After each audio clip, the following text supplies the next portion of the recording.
সকালে রোদ উঠেছে, জঙ্গলের পাশে ছোট্ট পুকুরের ধারে বসে আছে আমাদের প্রিয় কচ্ছপ টিকলি। সে ধীরে ধীরে চোখ মেলে রোদের গরমে আরামে গা গরম করছে। হঠাৎই ছুটে এলো টিকলির সেরা বন্ধু টিকলি। চল আজ একটা দারুণ অ্যাডভেঞ্চারে যাই। চল চল নতুন কিছু খুঁজে দেখা যাক।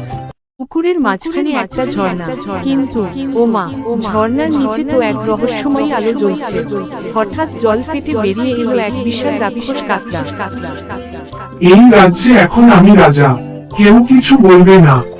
ভয় না পেয়ে সাহস করে টিকলি আর টিপি রওনা দিন জলের রাজ্যে সাহায্য চাইতে। জলের রাজ্যের এক প্রাসাদে থাকে রাজপুত্র টোডো, এক ব্যাঙ রাজা।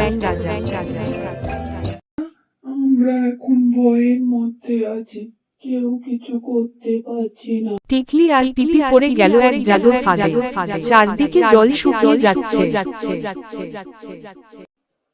টিকলি, এখন কি করব?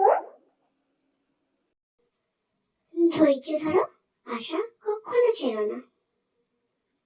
ঠিক তখন ঝর্ণার উপর থেকে ভেসে এলেন ঝর্ণা পরী।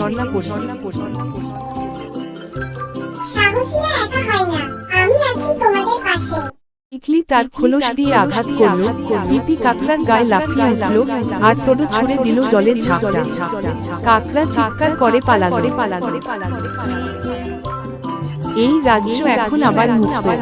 সবাই মিলে করল উৎসব। রাজপুত্র টোডো দিল টিকলি আর টিপিকে সাহসিকতার পদক। সবাই মিলে গাইল বন্ধুত্বের গান, নাচল একসাথে, কারণ সাহস, বুদ্ধি আর বন্ধুত্ব কখনো হার মানে।